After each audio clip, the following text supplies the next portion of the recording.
Hi friends, இந்த video பார்த்துட்டு அப்படியே ஸ்கிப் பண்ணிடாதீங்க. நமக்கு சளியோ ஜுரமோ வந்தாலே நம்மளால தாங்க முடியாது. 2 மாச குழந்தை மூச்சு விட கஷ்டப்பட்டுட்டு பால் குடிக்க கஷ்டப்படுது. அது யாரும் இல்லை, எங்கள் வீட்டு குழந்தை ரிஷ்வந்த் தான். இவனுக்கு பார்த்தீங்கன்னா 2 மாசத்துலேயே நாங்கள் SMA டைப் 1 மரபணு நோய் இருக்கிறத கண்டுபிடிச்சிருக்கோம். இதுக்கு டாக்டர் ஜீன் தெரப்பி எடுத்துக்க 9 கோடி விலை மதிப்புள்ள ஒரு ஊசியை போட சொல்லியிருக்காங்க. இது உங்களால மாத்திரம்தான் முடியும். எல்லாரும் இந்த வீடியோ பார்த்துட்டு ரிஷ்வந்த்காக டொனேட் பண்ணுங்க, ஷேர் பண்ணுங்க, சப்போர்ட் பண்ணுங்க. அப்படி இல்லைன்னா கூட உங்களுக்கு தெரிஞ்ச ஃப்ரெண்ட்ஸ் எல்லாருக்கும் ஷேர் பண்ணுங்க. எல்லாரும் சேர்ந்து ரிஷ்வந்த்காக ப்ரேயர் பண்ணுங்க.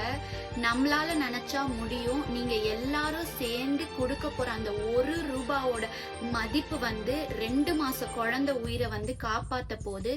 எல்லாரும் நினைச்சா முடியும். Let's together save Rishwant.